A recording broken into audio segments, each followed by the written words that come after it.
Empreendedorismo com Fabiano Caseca. Olá você, eu sou Fabiano Caseca, vou levar até você mais um programa Empreendedorismo com Fabiano Caseca. Nós estamos aqui fazendo uma minissérie sobre a gestão, a evolução da gestão brasileira. Meu entrevistado de vários programas é o Fernando Lamounier. Fernando Lamounier é administrador formado pela nossa querida Universidade Federal de Minas Gerais, a maior do Brasil, a melhor do Brasil, com mestrado em Yale, na Universidade Yale, nos Estados Unidos. Já trabalhou para grandes empresas, prestou consultoria para outras e hoje ele faz parte do grupo Multimarcas e da nova BWA. Olha, essa empresa vai começando lá com negócio de tecnologia aí, negócio de tecnologia artificial. Eu acho que essa empresa vai bombar. Nós vamos falar aqui da abordagem clássica da administração. E eu vou perguntar aqui para o Fernando, o que é administração científica? A administração científica foi o primeiro marco, então, da administração enquanto ciência e não como um conteúdo empírico dos achismos que existiam até antes disso. Existe um grande americano que foi Taylor, que sempre quem estuda administração tem que estudar esse empresário, que era o engenheiro na época, e que fundou, teve todo o processo de fundação da administração científica. E o Henry Ford? O Henry Ford vem logo a seguir, e ele talvez seja um dos homens mais famosos até hoje por um motivo muito claro. Ele é o fundador de, até hoje, uma das maiores montadoras do mundo, que é a Ford. A Ford começou um processo chamado de Fordismo, e o Fordismo era basicamente a essência da administração científica. Como é que se dava esse processo? Até antes disso, imagina que todos os administradores, ou gestores, ou os operários, eram pessoas do campo, eram pessoas simples que faziam ali os seus projetos, os seus produtos de uma forma muito artesanal. Eles basicamente iam um produto, então o produto estava no meio, ele ia, apertava um parafuso, vinha, jogava tinta, então era todo centrado no produto. O Taylorismo, talvez a grande essência dele, que foi replicada na Ford para o mundo inteiro, foi a linha de montagem. Então não era mais o operário que ia ao produto, era o produto que ia ao operário.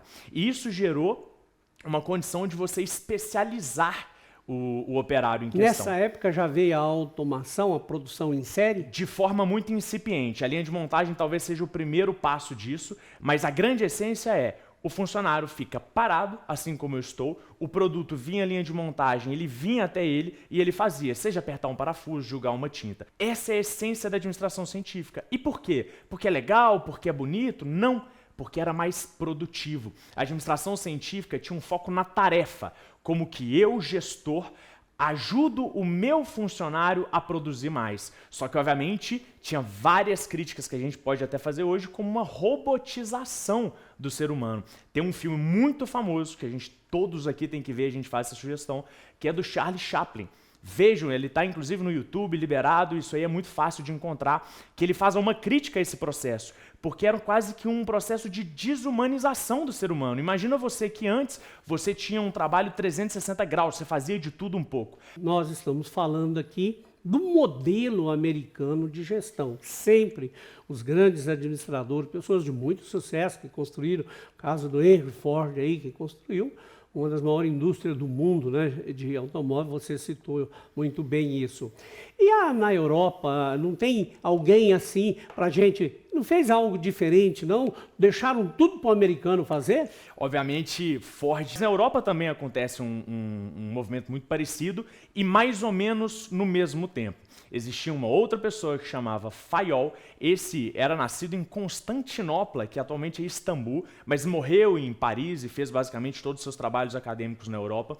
E ele foi um dos pilares e um dos fundadores da teoria clássica, que vem em paralelo com a administração científica. A grande diferença entre os dois, em resumo, é que Fayol olhava muito pelas relações entre setores, enquanto o Ford e o Taylor estavam muito focados na pessoa e como que eu aperto aquele parafuso cada vez melhor para gerar mais e mais lucro.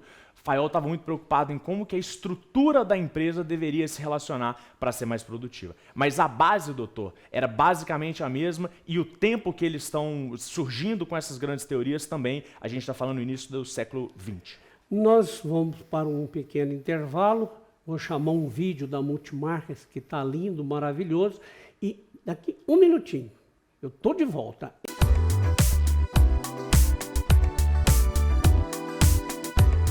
Empreendedorismo com Fabiano Caseca.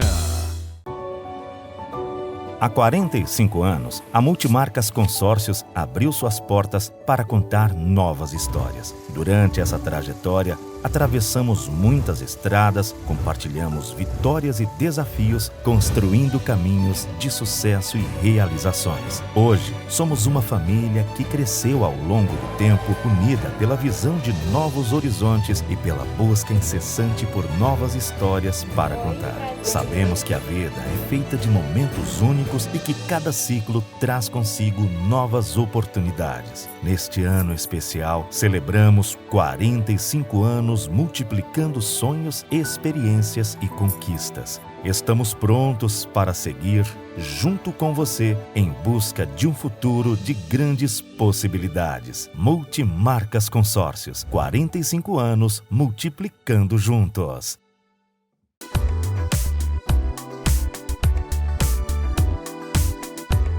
Empreendedorismo com Fabiano Caseca. Olha eu aqui de volta. Eu não falei que era rapidinho? Nós estamos entrevistando hoje, mais uma vez, o Fernando Lamounier. Nós estamos aqui, na verdade, tendo uma aula magna do Fernando aqui. Fernando, vamos continuar falando aqui essa questão aí da teoria clássica, com esse tal de Fayol aí, que aí já mudou, não é americano mais, já é um europeu, tem uma história bonita. Fala um pouco mais do que ele acrescentou na gestão para o mundo. Legal, doutor. Acho que primeiro é importante dizer que são duas escolas, e como a gente vinha falando nos outros programas, a escola americana é sempre muito preponderante, né, no business, no mundo dos negócios, e a escola europeia também, só que com fatores diferentes. Eu quero remeter a um processo que os que são mais novos vão lembrar de ter estudado na escola, da Revolução Industrial. Revolução Industrial que aconteceu ali nos anos 1770, por aí, e ela foi a primeira grande ferramenta dos capitalistas em questão de aumento de produtividade. Por quê? Eu estou falando da Inglaterra, de séculos atrás, quando todo o contexto era super agrário e super operacional. E aí começaram a vir as primeiras máquinas a vapor. E é por isso que é Revolução Industrial. Mas tem um ponto que ninguém considera. A Revolução Industrial, ela tem um problema de tradução.